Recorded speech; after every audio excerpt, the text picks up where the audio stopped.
aconchego da areia, ele dorme a noite inteira, não há o que duvidar. Today, I want to share with you this step-by-step blueprint that if you do consistently, you will be ahead of 99% of most people financially. Pode perguntar onde é meu lugar. And I'm going to do it with the backdrop of Portugal because I want to inspire you to take action and to manage your money like the 1% so that you can live the slow life like I do. Que vem tão devagar. So let's spend the afternoon together in one of my favorite places in Portugal, which I absolutely love. Quero com você. There are so many people here, it's peak season, and can I be honest with you? I don't feel very comfortable vlogging in public. But if you want to make progress in life, sometimes you have to step out of your comfort zone and do uncomfortable things and stop worrying about what other people think. For filming. It's for filming. Filming, you can come and look. Oh, so Yeah. And then you have this. wow. Yeah. You can do it like this. Yes, it's incredible. It is. It Yes. is incredible. Thank you. You're welcome.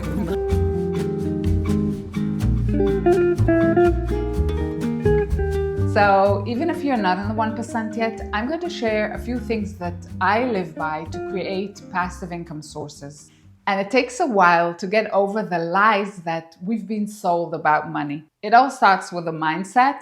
Money can't buy you happiness. The truth is, money absolutely can buy you happiness. I've never made more money in my life, and I've also never been happier. Now, it's true that happiness doesn't come from buying things, but it does come from the freedom to make your own choices. Money gives you the freedom to leave a job that you don't like, to walk away from a relationship that doesn't work anymore, to move to another country, and to help the people that you care about. Also, money can buy you amazing experiences and adventures, and if you can share that with the people that you love, it makes it even better.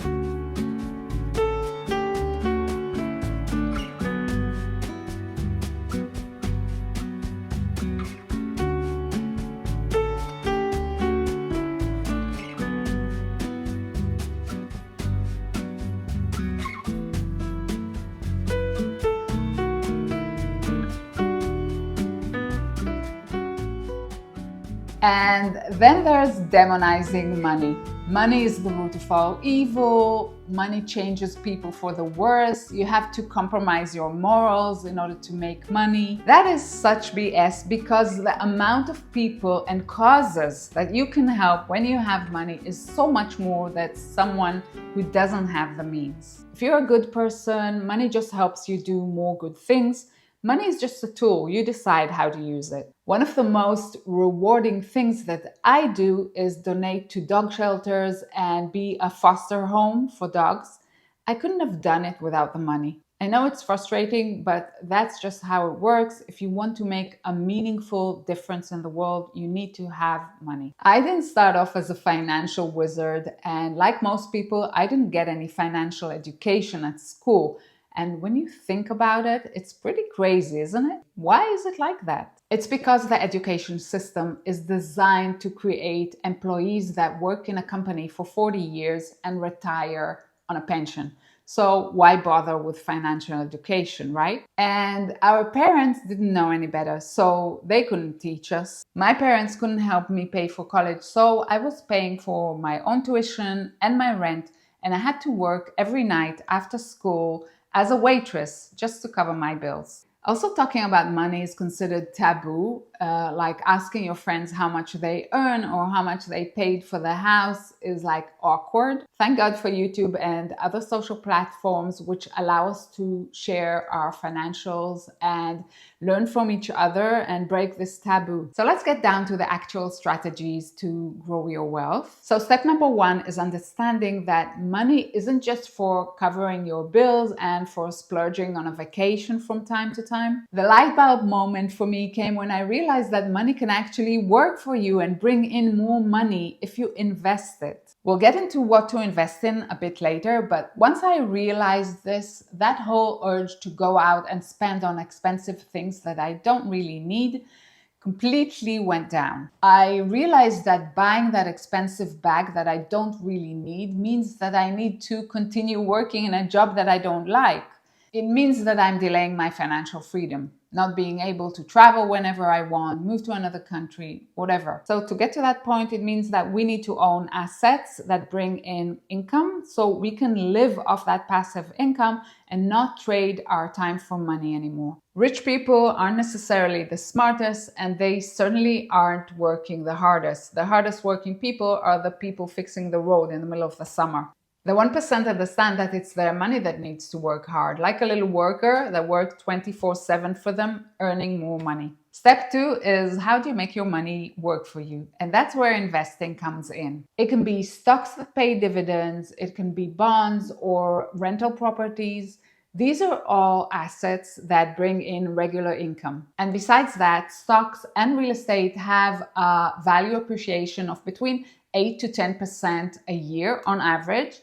So your wealth is growing. I get a lot of comments saying that you're doing everything you can to save money and you can't cut back anymore, but you don't have enough money to invest. And my answer is there's no way around it. You'll have to find a way to bring in more income. We can't rely on just one single paycheck. It's too risky, especially in today's economy. We need to learn the skills to create additional income sources so it will put us in a less risky situation, and also hopefully we'll have some extra cash to invest. So step number three is how do you increase your income? First, you might want to consider asking for a raise in your current job.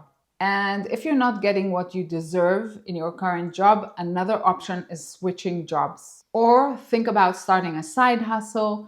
The easiest way would be to offer the same skills that you're using in your current 9-to-5 job and offer them as a freelancer online. That way, it's very easy to start and you don't have to reinvent the wheel. And this works for every kind of job. Yes, even if you're a hairdresser or a dentist, the internet is the gold rush of our time. You can create digital products, ebooks, courses, one-on-one consultations, a YouTube channel. There are so many ways to create extra income these days that there's really no excuse not to do it. Before we move to step number 4, if you're getting value from this video so far, why not subscribe to the channel and follow if you haven't already done so, and click on the notification button so you can get early access to videos with special giveaways. Step number 4 is the most controversial. I know people have very strong feelings about whether it's better to rent or buy a house,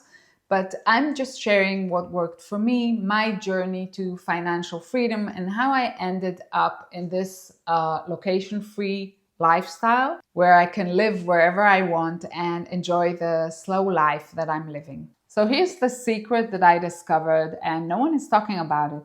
Buying a home to live in is actually one of the worst investments that you can make. When I bought my first property, I was just like everyone else. I thought that the right move is to buy a home to live in. If I had known what I know today, I would probably make a different decision, because I realized later on that buying a home actually makes it almost impossible to reach financial freedom, because buying a home makes it close to impossible to live off your assets. Once I realized that it was a mistake, I decided to move out and I rented it out to tenants. And for years, I didn't touch that rental income. I didn't do any lifestyle upgrades.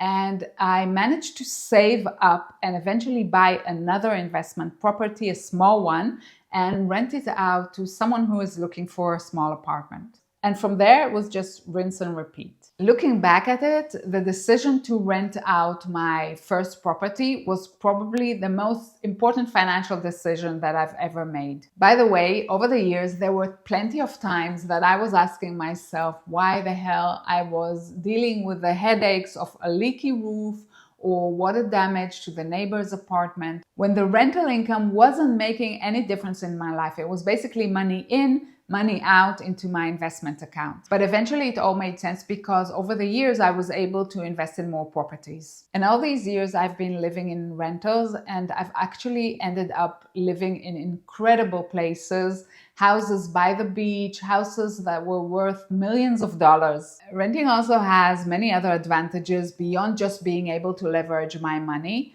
One of them is being able to move whenever I want to. I'm not saying this works for everyone. Everyone has their own circumstances, but I'm at this stage where my kids are independent. They've left the house, so I'm not tied to a specific place or even to a specific country, and renting gives me the maximum flexibility to move whenever I feel like it. And another huge advantage that you get by owning rental properties is the tax benefits that you get. You can write off the expenses that you have on your rental properties. On the flip side, if you live in your own property and something breaks, you're stuck with the repair costs and you can't get tax exemption for that.